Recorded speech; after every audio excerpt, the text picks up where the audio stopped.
اس پہلی نشست میں جو چیز سننے جا رہے ہیں وہ یہ کہ انسانی زندگی ایمان کے ساتھ کیسی ہوتی ہے اور ایمان کے بغیر کیسی ہوتی ہے۔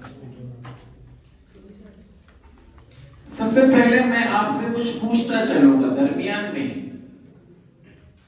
انسان کے اندر دو اہم چیزیں ہیں، دو چیزوں سے انسان بنایا گیا ہے۔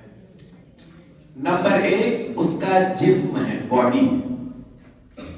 نمبر دو اس کی روح ہے نا؟ انسانی جسم کس سے بنا ہے؟ جی بولتے چلیں، آپ بیٹھتے وسیع بولے۔ نہیں، انسانی جسم کس سے بنا ہے؟ مٹی سے بنا ہے۔ اور انسانی روح کیا ہے؟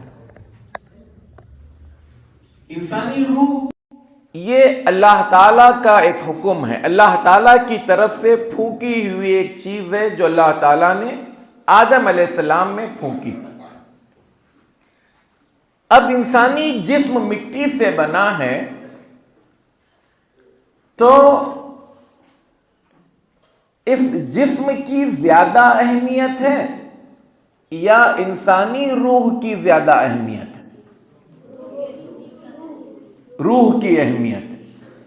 لیکن انسان توجہ کس پر زیادہ دیتا ہے؟ جسم پر دیتا ہے یا روح پر دیتا ہے؟ جسم تو مٹی سے بنا ہے اور مٹی میں کیا ہو جائے گا؟ گھل جائے گا، مل جائے گا، مٹ جائے گا۔ جبکہ انسانی روح کیا ہے؟ یہ آسمانی ہے، الہی ہے اور یہی اصل ہے۔ میں اس کو مثال سے سمجھاتا ہوں۔ ایک انسان ہے، ایسا کبھی ہوتا نہیں ہے، میں صرف سمجھانے کے لیے بات کو بتا رہا ہوں۔ ایک ایسا بچہ ہے یا ایک ایسا انسان جس کے دونوں ہاتھ نہیں ہیں، دونوں پیر بھی نہیں ہیں، اور وہ انسان بیمار بھی ہے۔ پھر بھی ہم اس کو کیا کہیں گے؟ مان لیجئے کسی کا بیٹا ہے تو وہ بیٹا ہی کہے گا نا، ہاں کہ نہیں؟ دونوں ہاتھ نہیں ہیں، دونوں پیر نہیں ہیں۔ یا مان لیجئے ایک انسان ایسا ہے جس آنکھ سے اندھا ہے، کان سے بہرا ہے، زبان سے گونگا ہے۔ ایسا کبھی ہوتا نہیں ہے، ایک مثال۔ اس کے باوجود ہم اس کو کیا کہیں گے؟ یہ میرا بیٹا ہے، یہ میرا بھائی ہے، یہ میرے والد ہیں، اور اس کو اس کے نام سے ہم پکاریں گے۔ لیکن اس کے مقابلے میں ایک انسان ہے جو صحت مند ہے، طاقتور ہے، خوبصورت ہے، پڑھا لکھا ہے، سب کچھ ہے، اس کی روح نکل گئی۔ اب آپ اس کو کیا نام دو گے؟ میت، ڈیڈ باڈی، جنازہ، لاش۔ کوئی کہے گا کہ ہٹو ہٹو میرے والد آ رہے ہیں، کیا کہے گا؟ ہٹو ہٹو جنازہ آ رہا ہے، میت آ رہی ہے۔ تو اس کا مطلب کیا ہوا؟ میرا جو جسم ہے اگر اس کے اندر روح ہے تو اس کی ویلیو ہے۔ حتیٰ کہ دیکھو ایک انسان جب تک اس کے اندر روح ہے، اگر پانی میں اس کو تیرنا نہ آتا ہو، اندر چلا جائے تو کیا ہو جاتا ہے؟ ڈوب جاتا ہے۔ اور روح نکل جائے تو پھر کیا ہوتا ہے؟ اوپر اس کی ویلیو ختم ہوتی ہے، بے وزن ہو جاتا ہے۔ تو میں اور آپ اپنی روح کی وجہ سے ہماری انسانیت، ہماری ویلیو ہے۔ تو اب ہمیں اہمیت کس کو دینی ہے؟ جسم کو یا روح کو؟ جسم کو اہمیت مت دو یہ تو نہیں کہتے ہم، آپ دیجئے جسم کو بھی اہمیت. آپ کو غذا کی ضرورت ہے، آپ غذا دیجئے. بیمار ہوتے ہیں آپ علاج کیجئے. آپ اچھا پہن سکتے ہیں، اسلام نے منع نہیں کیا. اللہ کے رسول صلی اللہ علیہ وسلم فرماتے ہیں ان اللہ جمیل ویحب الجمال. اللہ تعالیٰ خوبصورت ہے، خوبصورتی کو پسند کرتا ہے. آپ اچھا پہنو، اچھا رہو، اچھے گھر میں اچھی گاڑی، یہ سب چیزیں اسلام نے کہا ہے. لیکن اگر آپ تمام توجہ صرف جسم کو دو گے اور روح کو آپ چھوڑ دو گے تو یہ عقل مندی ہے یا بے وقوفی ہے؟ بے وقوفی ہے، کیونکہ اصل چیز میری روح ہے. اور یہی روح کیا ہے؟ ایمان کے ساتھ اس انسان کی اصل قیمت بنتی ہے. اس روح کو اگر ہم مسلمان بنائیں، ایمان والا بنائیں، تو آپ کی زندگی ڈائریکٹ رب کے ساتھ جڑ جاتی ہے. اگر ایمان کے بغیر ہو تو یہ روح رہ کر بھی انسان کیا ہے؟ جانور سے بدتر ہے. اولئک کالانعام بل ہم اضل. اگر میں ایک انسان ہونے کے ناطے ایمان والا ہوں، مسلمان ہوں، تو میری وہ ویلیو ہے جس کو ہم گن رہے ہیں. لیکن روح ہے، اس میں ایمان نہیں ہے. جس کو ہم نے کیا کہا ابھی، باڈی ہماری مٹی سے بنی ہے نا، تو غذا بھی مٹی سے ملتی ہے، اس کا کپڑا بھی مٹی سے آتا ہے، اس کا علاج بھی مٹی سے آتا ہے. اب ہماری روح آسمانی ہے تو اس کو غذا کہاں سے آنی چاہیے؟ آسمان سے آنی چاہیے. کیا غذا ہے؟ اللہ کی وحی، اللہ کے رسول صلی اللہ علیہ وسلم کے فرامین. بیمار ہوتی ہے روح تو اس کا علاج کیا ہے؟ آسمانی. قرآن ہمارے لیے کیا ہے؟ روحانی امراض کا ایک علاج ہے. ہماری روح کو پوشاک چاہیے، کپڑا چاہیے. وہ کپڑا کیا ہے؟ لباس التقوی، تقوی کا لباس ہماری روح کو چاہیے. تو ہماری روح غذا کے بغیر، علاج کے بغیر، پوشاک کے بغیر کھوکھلا ایک انسان بنا دیتی ہے. تو اس لیے مجھے اور آپ کو اپنی روح کے حوالے سے یہ یقین کر لینا چاہیے کہ جب تک اس روح کو ہم آسمانی غذا اور آسمانی علاج یا الہی غذا اور الہی علاج نہیں دیں گے، ہماری روح اندر رہ کر بھی ہم ایک چلتی پھرتی لاش ہے. اصل چیز ہمارا ایمان ہے. اب اللہ کے رسول صلی اللہ علیہ وسلم کی 2 حدیثیں ہم لے کر اپنی بات آگے بڑھائیں. اللہ کے رسول صلی اللہ علیہ وسلم فرماتے ہیں ذاق طعم الایمان. ایمان کے مزے کو چکھ لیا. چکھنا کس کو کہتے ہیں؟ جی بولے، ٹیسٹ کرنے کو. مطلب مان لیجئے آپ کے یہاں نڈیاڈ میں سب سے بہترین بریانی بنانے والا کوئی ریسٹورنٹ، ہوٹل ہو، اس کا باورچی آ کر یہاں پر ایک لیکچر دے آپ کو بریانی کے بارے میں، بہترین لیکچر. اس میں ساری چیزیں وہ بتا دے کہ وہ بریانی کیسے بناتا ہے، اس میں کیا کیا چیزیں استعمال کرتا ہے، اس کی ریسیپی بتا دے. آپ کو کچھ مزہ آئے گا؟ بریانی کا ٹیسٹ سمجھ میں آئے گا آپ کو؟ نہیں. ارے بھائی اتنا اچھا لیکچر دے رہا ہے وہ، نہیں آئے گا. کب آپ کو مزہ آئے گا؟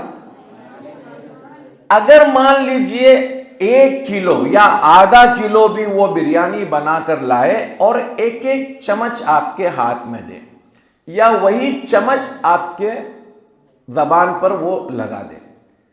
زبان پر آپ وہ ایک بائٹ، ایک نوالا رکھتے ہی آپ کیا کہیں گے؟ ماشاء اللہ. کچھ لوگ بولیں گے واہ کیا بہترین بریانی. ارے بھائی کتنا کھایا آپ نے؟ 1 چمچ.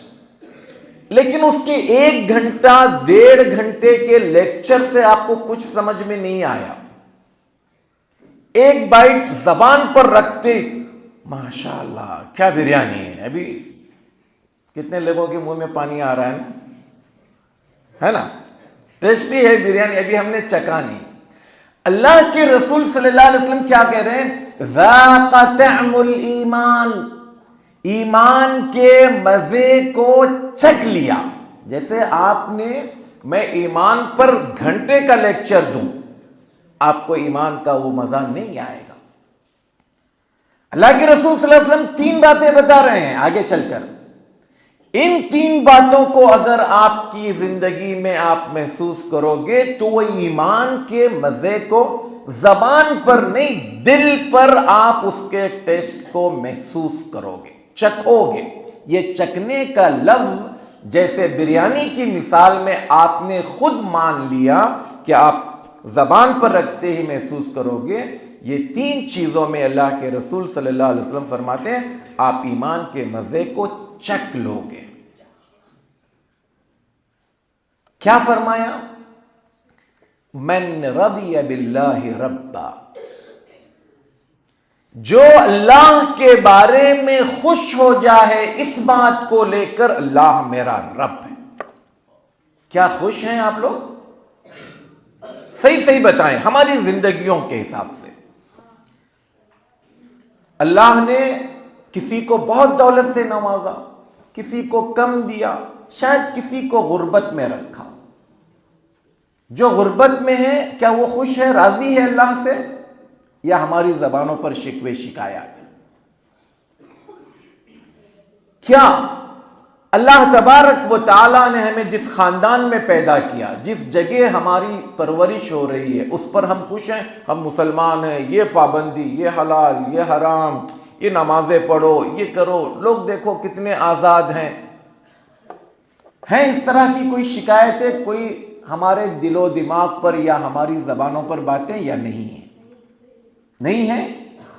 خوش ہیں واقعتاً؟ اللہ کے ہر فیصلے سے خوش رہنا. اللہ نے میرے اور آپ کی تقدیر زمین اور آسمان کی پیدائش سے 50,000 سال پہلے بنایا. کتنے سال پہلے؟ 50,000 سال پہلے ہماری تقدیر لکھی.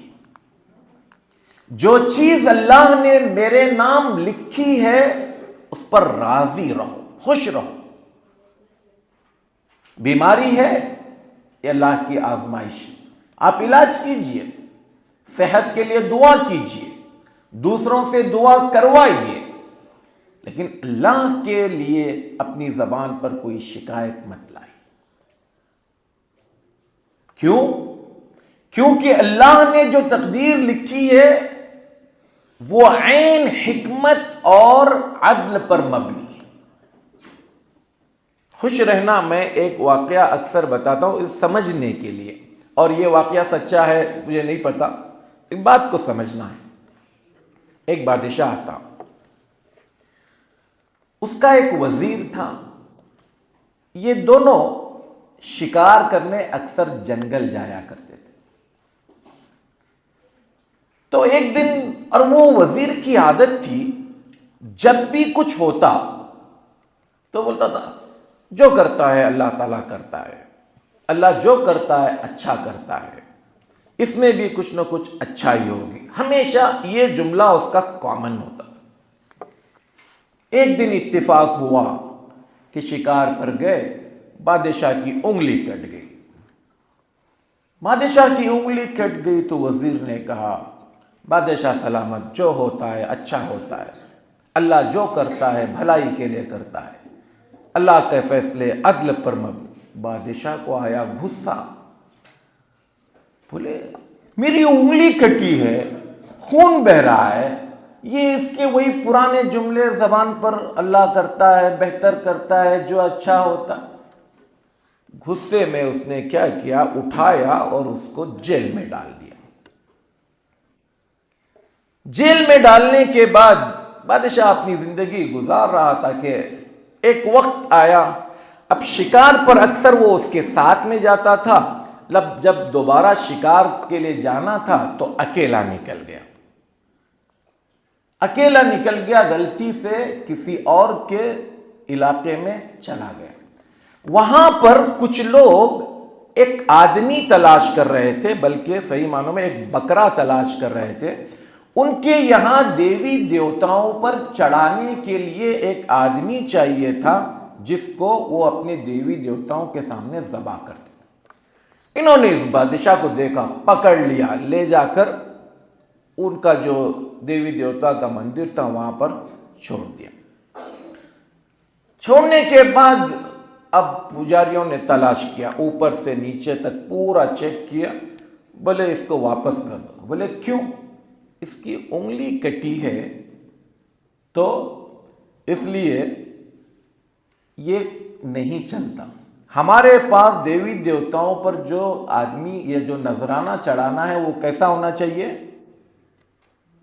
پورا پرفیکٹ چاہیے، عیب نہیں چاہیے اس میں عیب ہے، انگلی کٹی ہے تو اس کو ہٹا دو۔ بادشاہ کو باہر نکالا، جیسے ہی وہ اپنے علاقے میں آیا سوچنے لگا، یار میرے وزیر نے جو کہا تھا، کیا کہا تھا اس نے؟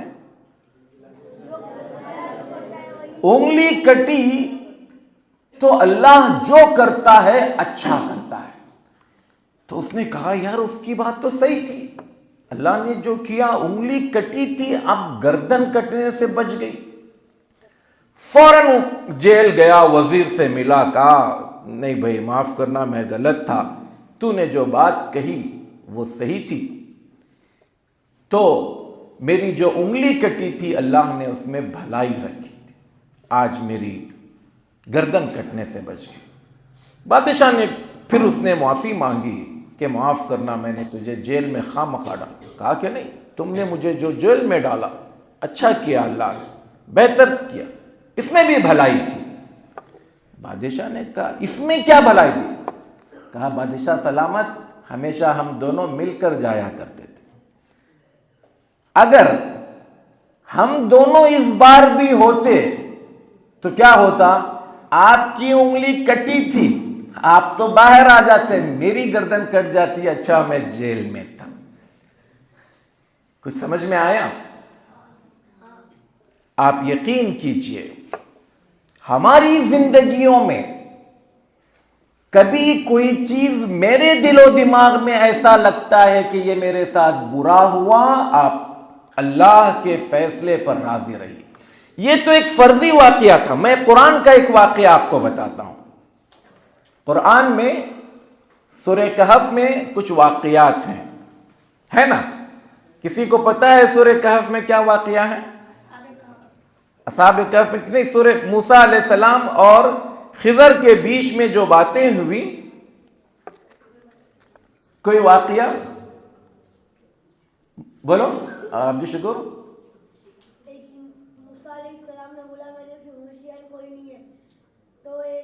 نہیں اتنا تفصیل سے نہیں، اختصار 3 واقعات ہیں موسیٰ علیہ السلام اور خضر کے بیچ میں۔ جی موسیٰ علیہ السلام کے ساتھ میں سے انہوں نے ہوڑی آدھی وہ توڑ دی۔ کیا توڑ دی؟ کشتی توڑ دی۔ گڈ، چلو بس دیکھو، موسیٰ علیہ السلام اور خضر جب جا رہے تھے تو خضر نے کیا کیا؟ کشتی توڑ دی۔ موسیٰ علیہ السلام نے اعتراض کیا، ارے بھائی ان بندوں نے تو ہم کو مفت میں کشتی پر بٹھایا، تم انہی کی کشتی توڑ رہے ہو۔ تو موسیٰ علیہ السلام کو خضر نے کہا دیکھو چپ چاپ بیٹھے رہنا، اعتراض نہیں کرنا، آبجیکشن نہیں لینا۔ موسیٰ علیہ السلام بولے چھوڑ دو، کوئی بات نہیں، معاف کرو، آگے میں کچھ نہیں کروں گا۔ لیکن بعد میں چل کر کیا کہا خضر نے موسیٰ علیہ السلام کو؟ میں نے کشتی کیوں توڑی تھی؟ یہ کشتی کو عیب دار کرنے کا فائدہ یہ تھا کہ آگے بادشاہ کے آدمی ہر اچھی کشتی کو چھین لیتے تھے۔ ہماری زندگیوں میں بھی ہو سکتا ہے ایسے کئی چیزیں ہیں جس کو ہم کو توڑا جاتا ہے، اس لیے توڑا جاتا ہے کہ کسی بڑے نقصان سے بچایا جائے۔ تو ایمان کا بنیادی اور اہم حصہ یہ ہے کہ ہم اپنے رب پر خوش رہیں۔ آپ کے حالات کچھ بھی ہوں، آپ کی زندگی میں کیسی بھی کچھ حالات آئیں، آپ اپنے رب کے بارے میں زبان پر شکایت نہیں لانا۔ اللہ میرے ساتھ ایسے ہی کرتا ہے، میں ہی ملا کیا؟ اللہ کی شکایت، اللہ سے آپ شکایت کیجئے، اے اللہ میرے حالات بدل دے، اے اللہ میرے ساتھ بھلائی کا جو میرے حق میں اچھی چیزیں ہیں وہ کر دے۔ یہ سب چیزیں آپ مانگ سکتے ہیں، دعا کا دروازہ کھلا ہے آپ کے لیے۔ تو اللہ کے رسول صلی اللہ علیہ وسلم کی یہ حدیث کا حصہ، آپ ایمان کے مزے کو چکھنا چاہتے ہیں، اپنے رب کے ہر فیصلے پر راضی رہیں۔ بعض اوقات گھر میں بیمار ایک اچھا نہیں ہوتا، دوسرا بیمار ہوتا ہے، دوسرا اچھا ہوتا ہے، تیسرا بیمار ہوتا ہے۔ اللہ کی حکمت، مصلحت۔ اور بعض اوقات ہماری زندگیوں میں ہم اپنے پاس جو چیز موجود ہے اس پر خوش نہ رہ کر دوسروں کی چیزوں کو دیکھ کر ہم کڑتے ہیں، ارے اس کے پاس یہ ہے میرے پاس نہیں، اللہ نے اس کو دیا مجھے نہیں دیا۔ یہ بات خود اللہ کے رسول صلی اللہ علیہ وسلم ایک حدیث قدسی میں اللہ کے رسول صلی اللہ علیہ وسلم اللہ تعالیٰ کے بارے میں فرماتے ہیں، میں نے اللہ تعالیٰ سے دعا کی، بعد میں آپ صلی اللہ علیہ وسلم کہتے ہیں مجھے یہ دعا نہیں کرنی چاہیے تھی، یعنی اللہ کے رسول صلی اللہ علیہ وسلم کو اس دعا کے کرنے پر افسوس ہوا۔ کیا کہا اللہ کے رسول صلی اللہ علیہ وسلم نے کہ اے اللہ تو نے کچھ نبیوں کے لیے ہوا مسخر کر دیا تھا۔ ہوا مسخر کر دیا مطلب سلیمان علیہ السلام ہوا کو بولتے تھے چلو فلاں جگہ جانا ہے تو چند گھنٹوں میں 1 مہینے کی مسافت طے کرا دیتے تھے، اور واپس آنے کے لیے بھی چند گھنٹوں میں 1 مہینے کی مسافت پر واپس آتے تھے۔ قرآن نے کیا کہا؟ غدوها شہر ورواها شہر، یعنی 1 دن کے اندر صبح سے شام تک 2 مہینے جتنا سفر کو لگتے تھے اتنا سفر حضرت سلیمان علیہ السلام کرتے تھے۔ کچھ لوگوں کو اللہ تعالیٰ نے یا کچھ نبیوں کو اللہ تعالیٰ نے کیا معجزہ دیا؟ کسی مردار پر ہاتھ پھیر دیں تو وہ زندہ ہو جاتا تھا۔ تو اللہ کے رسول صلی اللہ علیہ وسلم گویا ایسا معجزہ مانگ رہے تھے، لیکن اللہ تعالیٰ نے کیا کہا؟ اے محمد صلی اللہ علیہ وسلم، کیا میں نے تم کو یتیم نہیں دیکھا؟ تمہیں ٹھکانہ دیا، تم غریب تھے، میں نے تم کو مالدار کیا، تم حق کی تلاش میں تھے، میں نے تمہیں حق عطا کیا۔ تو مطلب اس حدیث میں یہ سمجھ میں آتا ہے آپ کے پاس جو نعمتیں ہیں اس کو گنیے، جو چیز آپ کے پاس نہیں ہے 2 چیزیں اس میں کیجئے۔ آپ کو دعا کرنا ہے، دعا کرتے رہیے، انتظار کیجئے، اللہ کو دینا ہے تو اللہ دے گا، اللہ کو نہ دینا ہو اللہ تعالیٰ روکے رکھے گا، اور اگر اللہ نے نہیں دیا تو آپ یقین کیجئے کہ اللہ تعالیٰ آپ کو نہ دے کر آپ کو بچا رہا ہے۔ میں اس کو ایک مثال سے سمجھاتا ہوں۔ مان لیجئے آپ کا ایک چھوٹا بھائی ہے، چھوٹی بہن ہے، ایک 3 سال کی 3.5 سال کا ایک بچہ ہے، آپ کے سامنے ایک بلون لا کر دیتا ہے اور بلون دے کر کہتا ہے بھیا، ماما، چاچو اس میں ہوا پھونک کر دو۔ آپ اس میں ہوا پھونکتے ہیں، ہے نا؟ کتنا پھونکیں گے آپ ہوا؟ کہاں تک پھونکیں گے؟ تھوڑا بڑا ہو جائے گا، ایک لمٹ میں جا کر آپ کیا کرتے ہیں اس کو ہوا پھونکنا بند کر کر ڈانٹ مارنے لگتے. اب وہ بچہ جو چھوٹا آپ کا بھائی بہن بھانجا بھتیجا جو بھی ہو, وہ کہے کہ نہیں نہیں نہیں اور بھرو اور بھرو اور بھرو. آپ کیا کرتے ہیں؟ بھرتے کیوں؟ پھٹ جائے گا, پھٹنے کے بعد اس کے کھیلنے کے کام نہیں آئے. دیکھو اس بچے کے سامنے آپ کی سمجھ کتنی زیادہ فرق ہے. بہت زیادہ فرق ہے کیا؟ نہیں ہے. وہ بچہ ناسمجھی میں آپ سے کیا مانگ رہا ہے, کیا کر رہا ہے؟ اس کو اور پھونکو تاکہ یہ اور بڑا ہو. اس بچے کو یہ سمجھ میں نہیں آ رہا ہے کہ میں اس میں ذرا بھی پھونکا جائے تو یہ کیا ہو جائے گا؟ پھٹ جائے گا. اللہ تعالیٰ مجھے اگر کوئی چیز میرے مانگنے پر بھی نہیں دے رہا ہے, اس لیے کہ اگر وہ مجھے دی جائے تو میں اللہ کے علم کے مطابق کیا ہو جاؤں گا؟ کیا ہو جاؤں گا؟ کیا ہو جاؤں گا؟ پھٹ جاؤں گا. مجھے میرے اندر جتنی کیپیسٹی اللہ نے اتنی ہی ہوا بھری. تو یہ اللہ کے فیصلے ہیں, اس پر آپ راضی رہیے. اور جو بندہ اللہ کے رب ہونے پر راضی ہو جائے تو اس کے لیے پھر دوسری کوئی اور نعمت کی ضرورت نہیں. ہر چیز اللہ کے فیصلے پر خوش رہنا, راضی رہنا. اب دیکھیں آپ جو لوگ غیر مسلم ہیں, جن کے پاس ایمان نام کی چیز نہیں ہے, لاکھوں میں کروڑوں میں سب کچھ ہے, آپ اٹھا کر دیکھیں پورے دنیا کی تاریخ میں سب سے زیادہ خودکشیاں کرنے والے لوگ کون ہیں؟ غیر مسلم زیادہ ہیں. وجہ رب پر ایمان نہیں ہے.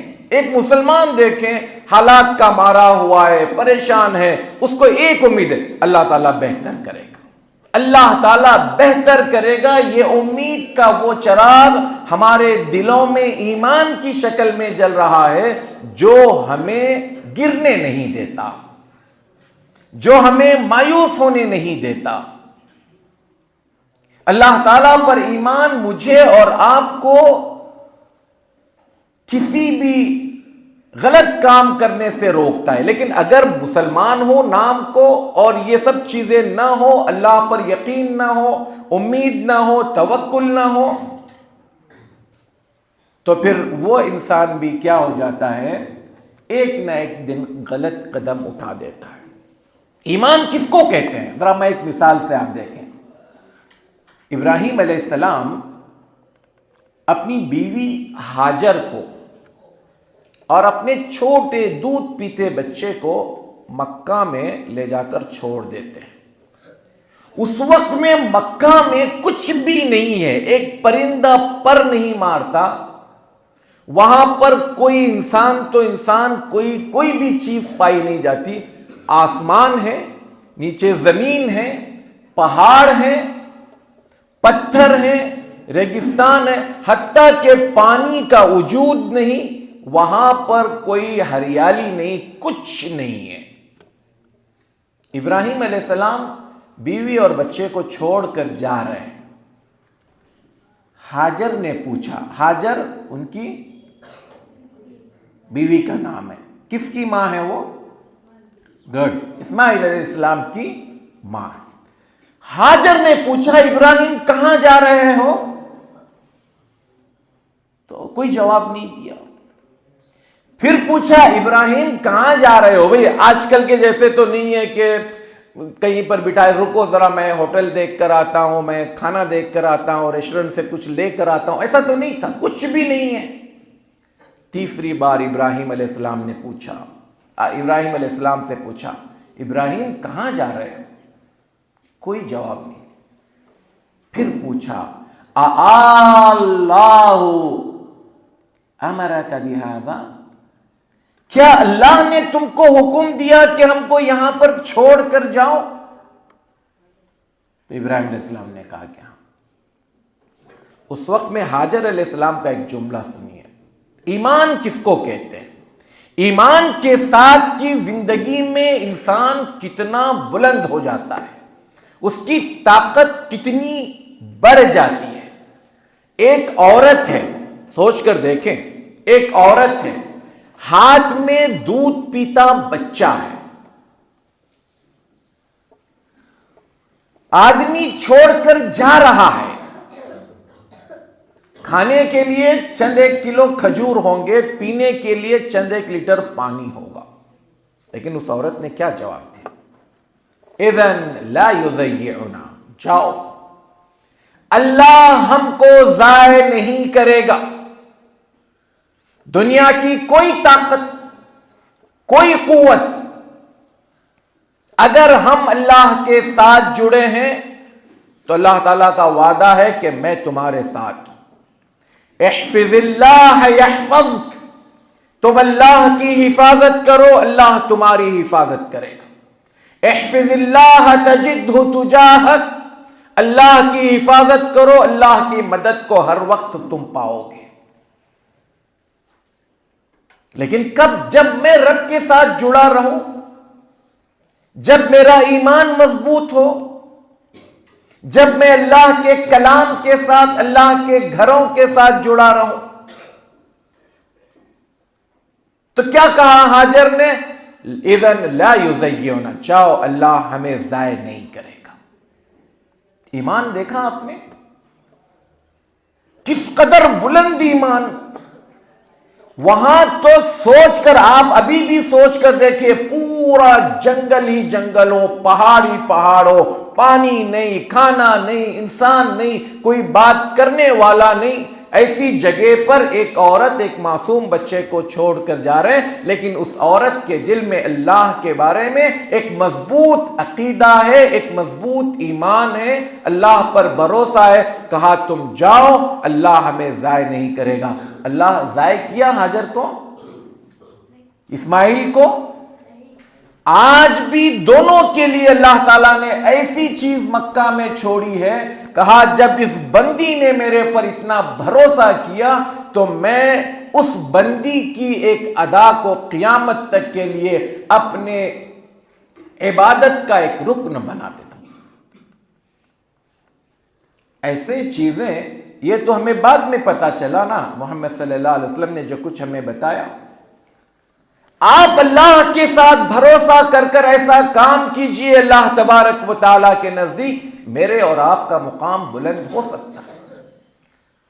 اللہ تعالیٰ نے ہاجر کی وہ ادا جو انہوں نے صفا سے مروہ کر بھاگ کر کی، آج بھی حج اور عمرے کا رکن ہے۔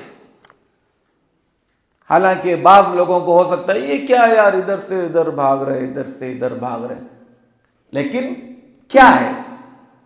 ایک مومن عورت کی ادا کو اللہ نے اتنا پسند کیا کہ حج اور عمرے کا رکن بنا، اور رہا بچہ، اس کے پیروں تلے سے ایک ایسا پانی کا چشمہ نکالا،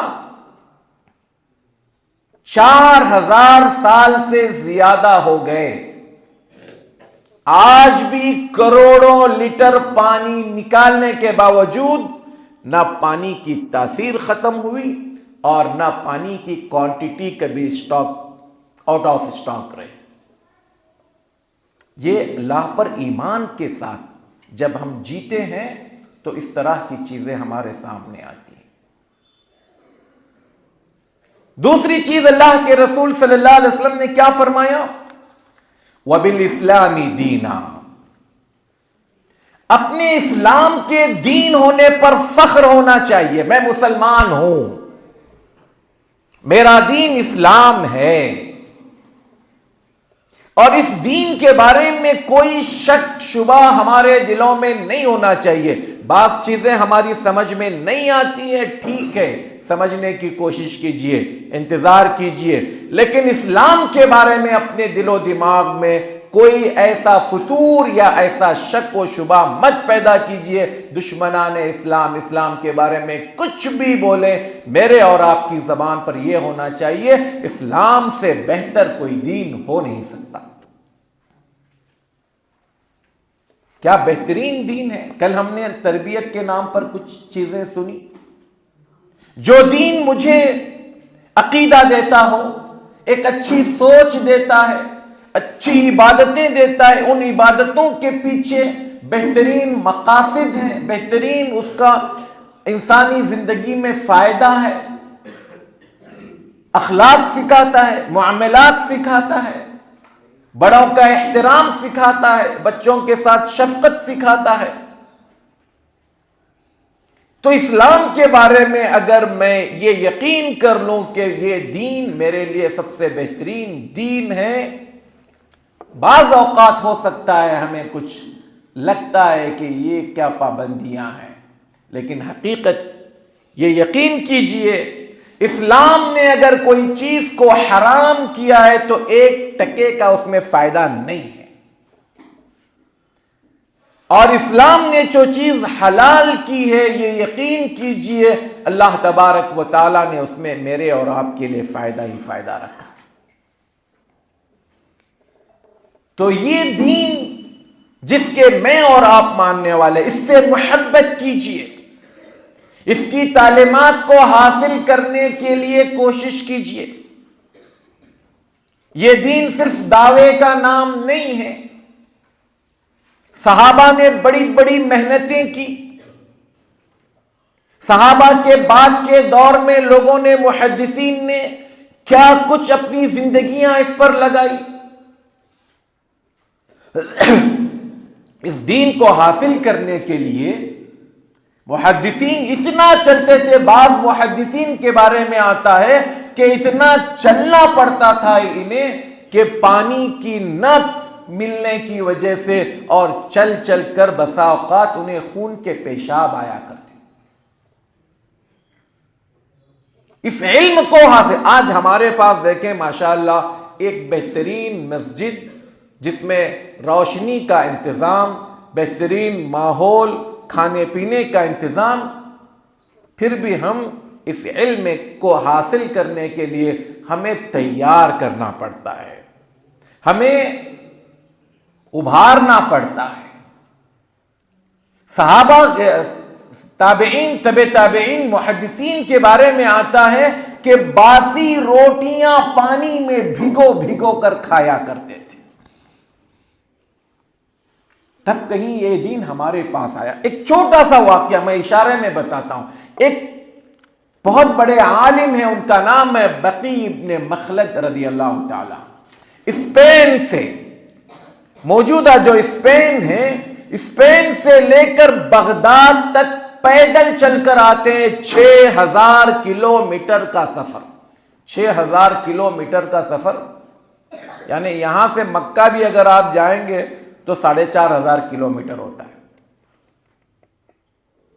6000 کلومیٹر علم حدیث سیکھنے کے لیے امام احمد بن حنبل رحمت اللہ علیہ کے شہر بغداد پہنچتے ہیں۔ اتفاق سے جب وہ بغداد پہنچتے ہیں تو بغداد میں امام احمد بن حنبل کو نظر بند کیا ہوا ہوتا ہے۔ وقت کے بادشاہوں نے قرآن کے مخلوق یا غیر مخلوق ہونے کے مسئلے پر انہیں اندر کر دیا ہوتا ہے۔ اب یہ جب 6000 کلومیٹر کا سفر پیدل طے کر کر جا کر دیکھتے ہیں کہ جس استاد سے پڑھنے کے لیے آیا ہوں وہ دروازہ بند ہے۔ کیا کیا انہوں نے پتہ ہے آپ کو؟ بہت اختصار کے ساتھ میں بات رکھتا ہوں۔ امام احمد بن حنبل کے دروازے پر گئے اور کہا کہ حضرت میں اسپین سے آیا ہوں، اندلس سے آیا ہوں علم حدیث حاصل کرنے کے لیے، آپ اندر ہیں، کیا کروں؟ کہا کہ بیٹے تم اگر یہاں آؤ گے تو ہو سکتا ہے پولیس تمہیں بھی اندر کر دے۔ انہوں نے کہا، بقی ابن مخلد نے، حضرت میں آپ کے گھر کے پاس روزانہ فقیر کا بھیس بدل کر آؤں گا، بھیک مانگنے والے کے کپڑے پہن کر آپ کے پاس آؤں گا، ایک آواز لگاؤں گا، الاجر رحمکم اللہ، کچھ دو اللہ کے نام پر، آپ کھڑکی میں آ کر ایک حدیث سنا دینا، میں سن لوں گا، یاد کر لوں گا، جا کر باہر لکھ لوں گا۔ بقی ابن مخلد رحمت اللہ علیہ کہتے ہیں میں نے 300 سے زیادہ حدیثیں فقیر کا، بھیک مانگنے والے کا لبادہ اوڑھ کر امام احمد بن حنبل رحمت اللہ علیہ کے کھڑکی پر کھڑے رہ کر حاصل کیا. آج ہمارے پاس کتابیں موجود ہیں. کبھی قرآن حدیث پڑھنے کے لیے ہم وقت نکالتے ہیں؟ کیسے سیکھیں گے ہم دین کو؟ کیسے اس دین کی محبت ہمارے دلوں میں آئے گی؟ اور ایک بات یاد رکھو، کل بھی میں نے یہ جملہ بار بار کہا، یہ مستقبل، اسلام کا مستقبل آپ کے کندھوں پر ہے. حالات کیسے بدل رہے ہیں آپ جانتے ہیں. اس عمر میں اسلام سے محبت ہو گئی، اللہ کی قسم دنیا میں کوئی طاقت آپ کا بال بیکا نہیں کر سکتی. اگر ہماری جان جاتی بھی ہے، جانے دیجئے اسلاف میں کتنے بڑے بڑے نام ہمیں ملتے ہیں جو اس اسلام کے لیے انہوں نے قربانیاں دی. اور تیسری چیز اس میں اللہ کے رسول صلی اللہ علیہ وسلم فرماتے ہیں کہ بہترین آئیڈیل، بہترین اسوہ اور بہترین نمونہ ایک نبی کی شکل میں ہمارے پاس محمد صلی اللہ علیہ وسلم ہے. آپ ان سے محبت کیجئے، ان کی سنتوں سے محبت کیجئے. اللہ کے رسول صلی اللہ علیہ وسلم کی اتباع کو اپنے لیے لازم بنا لیجئے. میرے اور آپ کے لیے اللہ کے رسول صلی اللہ علیہ وسلم سے بہتر کوئی اسوہ اور نمونہ نہیں ہو سکتا. چاہے آپ بازاروں میں کھڑے ہو، چاہے آپ سیاست کر رہے ہو، چاہے آپ عدالت میں ہو، چاہے آپ مسجد میں ہو، چاہے آپ اسکول میں ہو، چاہے آپ بیٹے کی شکل میں ہو، شوہر کی شکل میں ہو، باپ کی شکل میں ہو، چاہے آپ مسجد کے امام کی شکل میں ہو، دنیا کے جس اعتبار سے آپ اپنے آپ کو دیکھتے ہیں وہاں پر آپ کے اور میرے لیے بہترین آئیڈیل، بہترین نمونہ اللہ کے رسول صلی اللہ علیہ وسلم. کیا کہا اللہ کے رسول صلی اللہ علیہ وسلم نے؟ ذاق طعم الایمان، ایمان کے مزے کو چکھ لیا. کون؟ جس نے اللہ کو اپنا رب مان کر اس پر خوش ہو گیا، اس پر راضی ہو گیا. راضی رہیں. صرف ماں باپ مسلمان ہیں اس لیے ہم بھی مسلمان ہو گئے، ہاں مان لیا نہیں. ماننے کے بعد اس پر راضی ہونا، خوش ہونا. دین اسلام کو مان لیا، اس پر خوش ہونا، راضی رہنا. اللہ کے رسول صلی اللہ علیہ وسلم کے نبی اور رسول ہونے کو ماننے کے ساتھ ساتھ اس پر خوش رہنا، یہ تین چیزیں اگر ہمارے پاس ہوں تو فرمایا ذاق طعم الایمان، ایمان کے مزے کو اس شخص نے چکھ لیا. دوسری حدیث جس میں اللہ کے رسول صلی اللہ علیہ وسلم فرماتے ہیں ثلاث من کن فیہ وجد حلاوت الایمان، تین چیزیں ہیں جس کے اندر پائی جائے گی وہ ایمان کی مٹھاس کو پا لے گا. پہلے کیا تھا؟ ایمان کے مزے کو چکھ لے گا. یہاں پر کیا ہے دوسرا لفظ؟ ایمان کے مٹھاس کو چکھ لے گا. مطلب اب ایک دوسری چیز معلوم پڑی، ایمان کا مزہ کیا ہے؟ میٹھا ہے. میٹھا ہے نا؟ مٹھاس کو پا لے گا. اچھا، پا لے گا کا مطلب کیا ہوا؟ ایک چیز گم ہو گئی ہے، اسی کو تو پاتا ہے آدمی. اگر میں اپنے ایمان کو اپنے پاس نہیں محسوس کر رہا ہوں، کہیں گم پایا ہوں یا اس کا کچھ حصہ گم پایا ہوں، تو کیا کہا؟ تین چیزیں جس کے اندر ہوگی وہ ایمان کی مٹھاس کو پا لے گا. پہلی چیز کیا ہے؟ ان یکون اللہ ورسولہ احب الیہ مما سواہما، ہمارے دلوں میں سب سے زیادہ محبت اللہ اور اس کے رسول صلی اللہ علیہ وسلم سے ہونی چاہیے. ذرا دیکھیں محبت کس کو کہتے ہیں. حضرت خبیب رضی اللہ تعالیٰ عنہ ایک صحابی ہیں، نام یاد رکھیں، شاید ہو سکتا ہے اس پر آپ کو سوال پوچھا جائے. حضرت خبیب رضی اللہ تعالی عنہ کو مشرکین مکہ نے پکڑ لیا، بلکہ دھوکے سے اٹھا لیا، ان کے ساتھ چیٹنگ کی اور انہیں اوپر لٹکایا، لٹکا کر چاہتے تھے کہ ان کو پتھروں سے، تیر سے، نیزوں سے مار مار کر ختم کر دیں، شہید کر دیں۔ جب حضرت خبیب کو لٹکایا گیا تو کسی نے کہا کہ اے خبیب، تم سوچ رہے ہوگے یہ کہاں میں محمد صلی اللہ علیہ وسلم کے چکر میں پھنس گیا، کاش میری جگہ محمد صلی اللہ علیہ وسلم کو لا کر کھڑا کر دیا جاتا، میری جان چھوٹ جاتی تو کتنا اچھا ہو۔ حضرت خبیب نے کیا جواب دیا، غور سے سنو۔ حضرت خبیب نے کہا اللہ کی قسم، اگر تم مجھے اختیار دو، کیا اختیار دو؟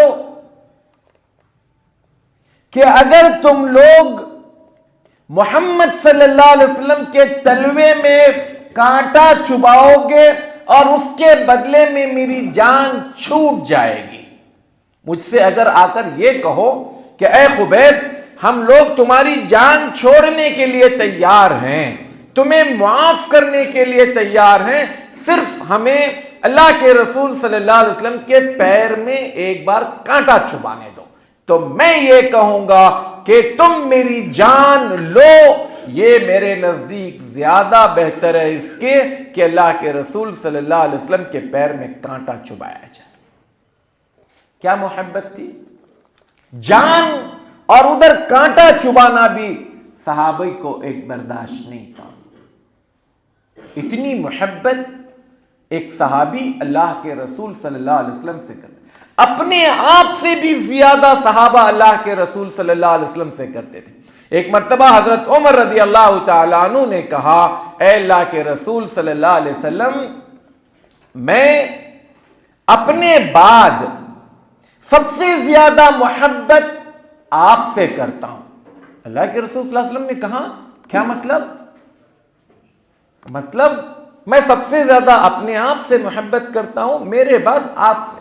کہا کہ عمر، ایمان مکمل نہیں ہے۔ تو کہا پھر کب ایمان مکمل ہوگا؟ کہا کہ تم سے بھی تمہارے نزدیک میں زیادہ محبوب جب تک نہ بنوں تب تک تمہارا ایمان مکمل نہیں۔ کیا مطلب؟ جی کیا مطلب، کیا کہنا چاہ رہے تھے اللہ کے رسول صلی اللہ علیہ وسلم حضرت عمر سے؟ ہاں بولو۔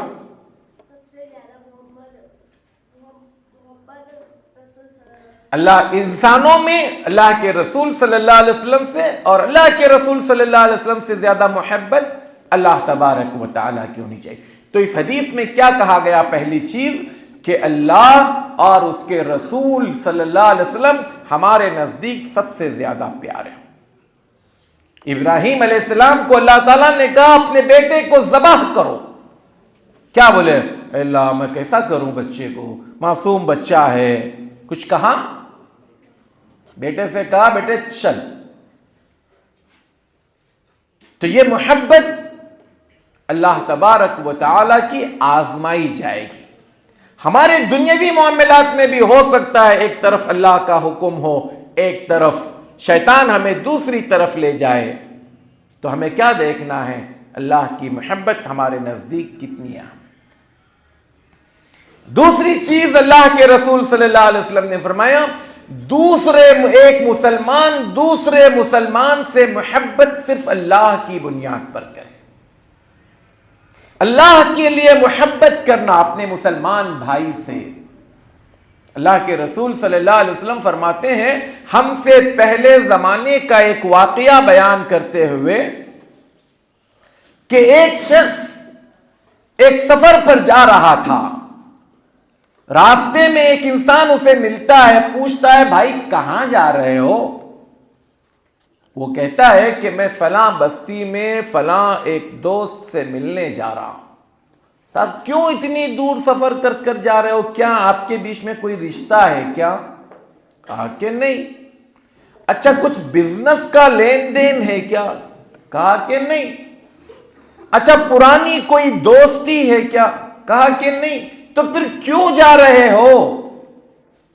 اس بندے نے کہا کہ میں اس سے اللہ کے لیے محبت کرتا ہوں، لہذا اس محبت کے تقاضے کے تحت میں اس سے ملنے جا رہا ہوں. تو اس انسان نے کہا کہ اے میرے بھائی، میں انسان نہیں، میں فرشتہ ہوں. اللہ تعالیٰ نے مجھے تمہارے پاس بھیجا ہے یہ جاننے کے لیے کہ میں تم سے یہ سوال کروں، اور جواب میں اگر تم یہ کہو کہ تم اللہ سے محبت کے خاطر جا رہے ہو تو میں تمہیں یہ خوشخبری سناؤں کہ جیسے تم اس سے اللہ کے لیے محبت کرتے ہو، اللہ تم سے محبت کرتا ہے. آپ اپنے مسلمان بھائی سے اللہ کے لیے محبت کیجیے.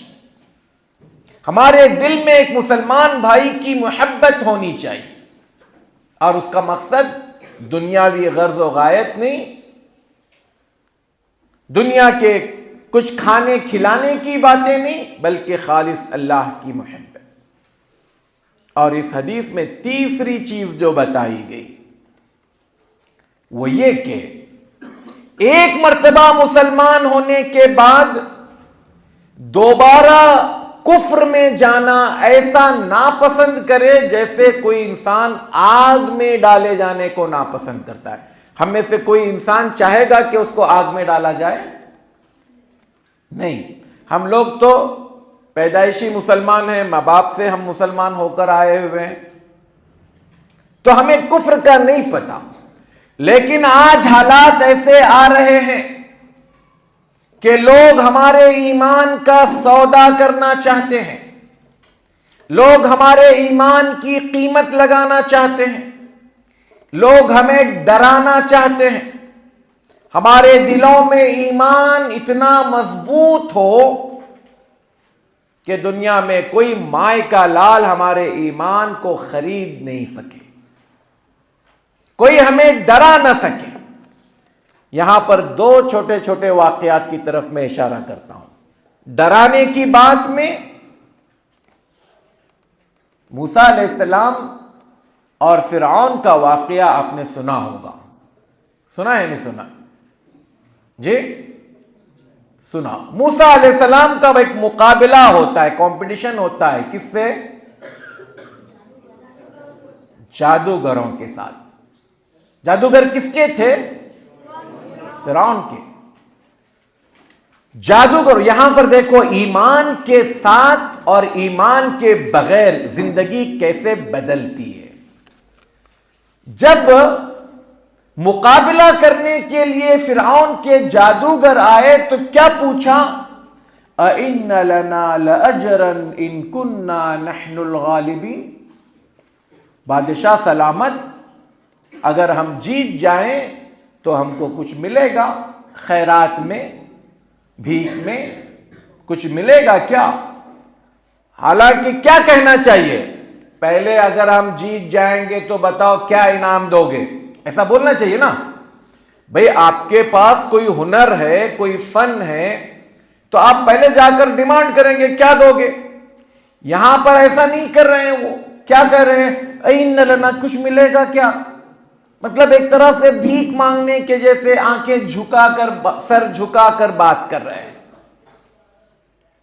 لیکن یہی جادوگر موسیٰ علیہ السلام کے معجزے کو دیکھتے ہیں اور ایمان لے آتے ہیں. موسیٰ علیہ السلام پر، ہارون علیہ السلام پر ایمان لاتے ہیں. تو بادشاہ کو جب پتا چلا کہ یہ لوگ مسلمان ہوئے ہیں، موسیٰ علیہ السلام پر ایمان لائے ہیں، تو دھمکی دیتا ہے. کیا دھمکی دیا؟ کہ دیکھو میں تمہارے ہاتھ پیر کاٹ دوں گا. کیسے کاٹوں گا؟ سیدھا ہاتھ اگر کاٹوں تو بایاں پیر کاٹوں گا، اگر بایاں ہاتھ کاٹوں گا تو سیدھا پیر کاٹوں گا، کراس میں کاٹوں گا. ڈر گئے موسیٰ علیہ السلام پر ایمان لانے والے جو فرعون کے جادوگر تھے، پہلے ڈر گئے؟ نہیں ڈرے. کیا کہا انہوں نے؟ فَاقْضِ مَا أَنْتَ قَاضٍ، کیا کرنا ہے کر لے جا. انما تقضی هذه الحیات الدنیا، کیا کر لو گے؟ ایک جان ہے اللہ کے راستے میں چلی جائے گی، ہماری دنیا بگاڑ دو گے. دیکھو فرعون کے جادوگر پہلے کیسی زبان بات کر رہے تھے؟ ڈر کی، خوف کی، ایک بھکاری کی. این لنا لاجرا، کچھ ملے گا کیا؟ اور ایمان لانے کے بعد ان کا تیور کیسے بدل گیا، ان کا لب لہجہ کیسا بدل گیا؟ فَاقْضِ مَا أَنْتَ قَاضٍ، کیا کرنا ہے کر لو جاؤ. فرق سمجھ میں آ رہا ہے ایمان کا اور ایمان کے بغیر کا؟ ایمان کے ساتھ انسان کے اندر ایک ہمت، جرأت پیدا ہوتی ہے، اس کو پتا ہے کہ میرے ساتھ میرا رب کھڑا ہے. غم، مشکل، پریشانی، بیماری، کیسی ہی حالات کیوں نہ ہو، اگر آپ کے ساتھ ایمان ہے تو وہ ایمان کی زندگی کا لطف، اس کا بہترین مزہ ایک مومن چکھ سکتا ہے. صحابہ کرام رضوان اللہ علیہم اجمعین کے اگر آپ واقعات دیکھیں تو آپ کو بے شمار واقعات ملیں گے. ربی ابن عامر رضی اللہ تعالیٰ عنہ ایک صحابی، قادسیہ میں حضرت سعد ابن ابی وقاص نے ربی ابن عامر رضی اللہ تعالیٰ عنہ کو بھیجا، جا کر رستم سے ملو. رستم یعنی ایران کا commander in chief of staff army جس کو ہم کہتے ہیں. وہاں گیا، ان کے پاس ربی ابن عامر گئے تو چوکیداروں نے کہا اے بھائی کہاں ہے، چل چل یہاں سے چل. پھٹے پرانے کپڑے پہنے ہوئے ہیں، پیر میں ڈھنگ کی چپل نہیں ہے، تلوار بھی ڈھنگ کی نہیں ہے. کہا کہ کہاں جا؟ کہا رستم سے ملنا ہے. اے بھائی رستم سے ملنے کی بات کر رہا، کبھی شکل دیکھا؟ اس نے کہا جاؤ، جا کر رستم سے کہو کہ میں عمر ابن الخطاب، عمر فاروق کا ایک عام رعایا ہوں اور تم سے ملنے کے لیے آیا ہوں. حضرت عمر کا نام سن کر اس نے کہا بھائی بھیجو اس کو اندر بھیجو، کیا بات ہے پوچھ تو لے. لیکن جب اندر جانے لگے حضرت ربی ابن عامر تو چوکیداروں نے کہا کہ یہ ہمارے ریشمی کپڑے ہیں، بادشاہ سے ملنے کے لیے ایسے فالتو کپڑے، پھٹے پرانے کپڑے نہیں چلتے، ہمارے اچھے اچھے کپڑے یہ ہیں، ریشمی کپڑے، یہ پہن کر اندر جاؤ. ربی ابن عامر نے کہا جا کر تم رستم سے کہو جس کپڑوں کو پہن کر میں اپنے رب کے دربار میں حاضری دیتا ہوں، جن کپڑوں کو پہن کر میں اپنے رب کے دربار میں جاتا ہوں، ان کپڑوں میں اگر ملنا ہے تو ملنا ہے، نہیں تو میں واپس جا رہا ہوں. رستم نے کہا یہ سر پھرا آدمی ہے، بھیج دو. یہ ایمان والے لوگ کسی کو خاطر میں نہیں لاتے، کسی کی سنتے نہیں ہیں. وہی اپنے کپڑے پہن کر اندر جا کر رستم سے انہوں نے بات کی. یہ ایمان ہوتا ہے جو میرے اندر کا ڈر، خوف نکال دیتا ہے اور انسان کو بے باک بنا دیتا ہے. ورنہ انسان اگر ایمان کے بغیر ہو تو نہ جانے ان کی ہر بات پر گردن جھکا لے، ان کی ہر بات کے سامنے جی حضوری کرے. تو اللہ کے رسول صلی اللہ علیہ وسلم نے تیسری چیز کیا کہی اس حدیث میں کہ جیسے انسان آگ میں ڈالے جانے کو ناپسند کرتا ہے، ایسے ایمان سے کفر میں جانے کو انسان ناپسند ہے. ہماری زندگیوں میں اس طرح کے واقعات، اس طرح کی چیزیں بعض اوقات بعض جگہوں پر سننے کو ملتی ہیں. کچھ بھی حالات ہوں اپنے ایمان کی حفاظت کیجیے. یہ ایمان کی حفاظت تبھی ممکن ہے جب ہمارا عقیدہ مضبوط ہو، جب ہمارا ایمان مضبوط ہو، جب ہم اسلام کے بارے میں کچھ جانتے ہوں، اور اس طرح کی چیزیں ہماری ایک دو دن کے لیے نہیں بلکہ ہمیشہ کے لیے ہونی چاہیے۔ تو اس پہلی حدیث میں 3 باتیں کیا سنی تھی ہم نے؟ نمبر 1، اللہ کے رب ہونے پر راضی رہیں۔ نمبر 2، اسلام اپنا دین ہے، ہمارا دین ہے، اس دین پر ہم راضی اور خوش رہیں۔ نمبر 3، محمد صلی اللہ علیہ وسلم ہمارے لیے بہترین اسوہ، نمونہ اور آئیڈیل ہیں۔ دنیا کے جس کام میں بھی آپ اٹھا کر دیکھو، اللہ کے رسول صلی اللہ علیہ وسلم کو آپ ایک بہترین اسوے کی شکل میں پاؤ گے۔ ہمیں کوئی اور انسان نہیں چاہیے آئیڈیل کے لیے، اسوہ اور نمونہ کے لیے۔ اور دوسری حدیث میں 3 چیزیں کیا سنی؟ ایمان کے مزے کو پا لیا، ایمان کی مٹھاس کو پا لیا وہ انسان۔ نمبر 1، ہمارے دلوں میں سب سے زیادہ محبت اللہ اور اس کے رسول صلی اللہ علیہ وسلم سے ہونی چاہیے۔ نمبر 2، ایک مسلمان دوسرے مسلمان سے اللہ کے لیے محبت کرے۔ نمبر 3، مسلمان ہونے کے بعد کفر کی طرف جانے کو ایسے ہی ناپسند کرے جیسے آگ میں ڈالے جانے کو ہم ناپسند کرتے تھے۔ یہ ایمان ہمارے اندر کیا پیدا کرتا ہے؟ ایک بات بتا کر میں اپنی بات، شیخ آئے کیا زبر میں؟ ہاں آ رہے ہیں، اچھا ٹھیک، جب تک پھر ایک واقعہ، ایمان ہمارے اندر کیا چیز پیدا کرتا ہے؟ تقوی پیدا کرتا ہے، اللہ کا ڈر پیدا کرتا ہے، اللہ کے بارے میں ہمیشہ سوچ ہمارے دل و دماغ میں رکھتا ہے، ہر قسم کی برائیوں سے ہمیں بچا کر رکھتا ہے۔ ایک واقعہ دیکھیں، حضرت عمر رضی اللہ تعالی عنہ ایک مرتبہ رات میں مدینے کی گلیوں میں گشت کر رہے ہیں، گھوم رہے ہیں۔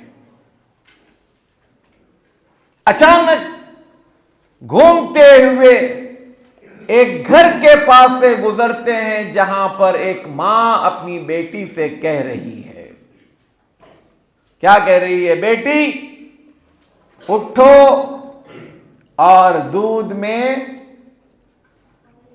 پانی ڈال دو، بیٹی اٹھو دودھ میں پانی ملاؤ، کسٹمر آنے والے ہیں، کوانٹٹی بڑھ جائے گی، بکری کا، اونٹنی کا، گائے یا بھینس کا دودھ اگر 4 لیٹر بنا ہے اس میں 1-2 لیٹر پانی ڈال دیں گے تو کیا ہو جائے گا؟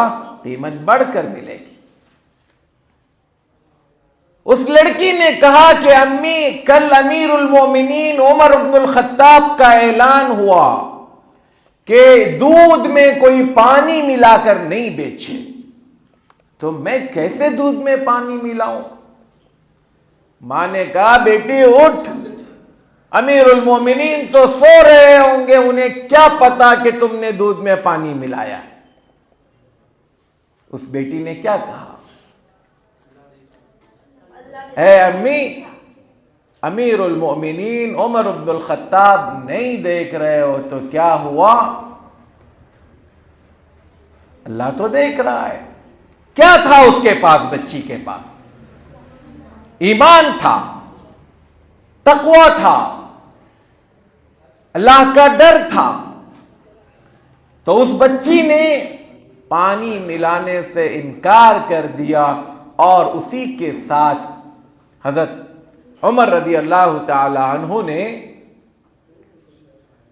اپنے بیٹوں کو بلا کر کہا کہ اگر تم میں کا کوئی انسان کسی نیک صالح لڑکی سے شادی کرنا چاہتا ہے جس کی نسل سے کوئی بڑا انسان پیدا ہو تو اس دودھ بیچنے والی کی بیٹی سے جا کر شادی کر۔ حضرت عاصم رضی اللہ تعالیٰ عنہ جاتے ہیں پیغام دیتے ہیں، پھر اس بچی کا جو نواسی پیدا ہوتی ہے وہ عمر بن عبدالعزیز رحمۃ اللہ علیہ کی شکل میں تھی۔ تو ایمان جو چیز ہمارے اندر پیدا کرتا ہے اس کی بنیادی چیز تقوی، اللہ کا ڈر اور خوف۔ تو یہ چیزیں اگر ہمارے دلوں میں مضبوط ہو جائیں،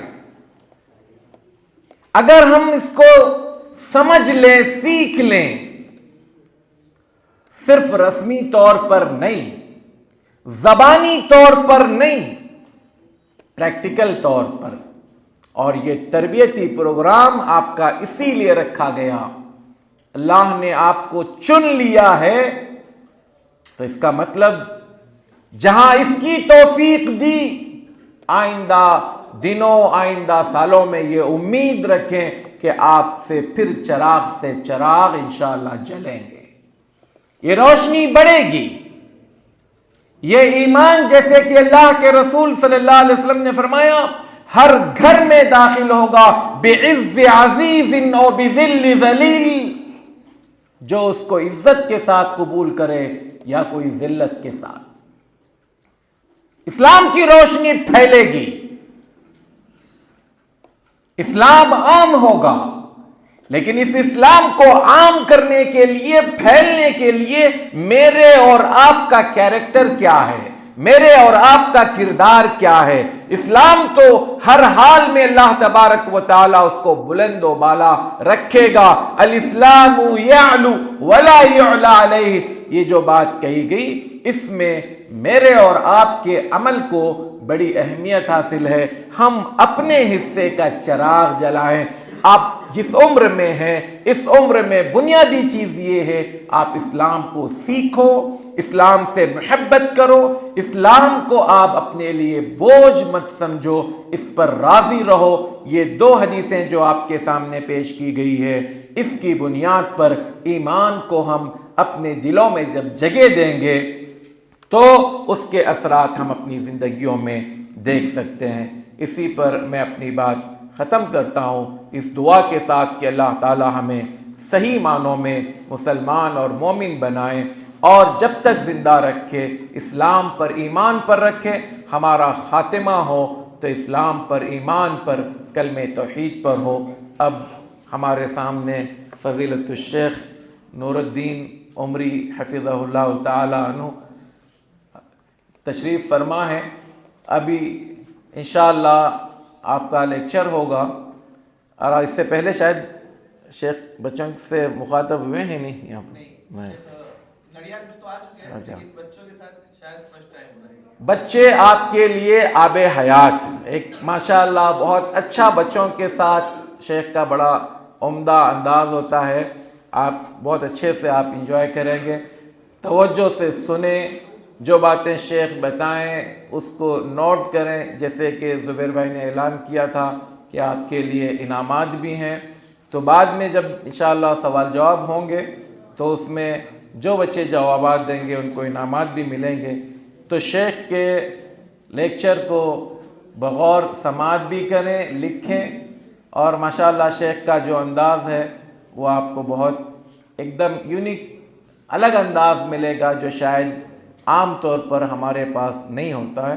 میں شیخ کو شروع کریں، شیخ تشریف لائیں، فلیتفضل مشکور۔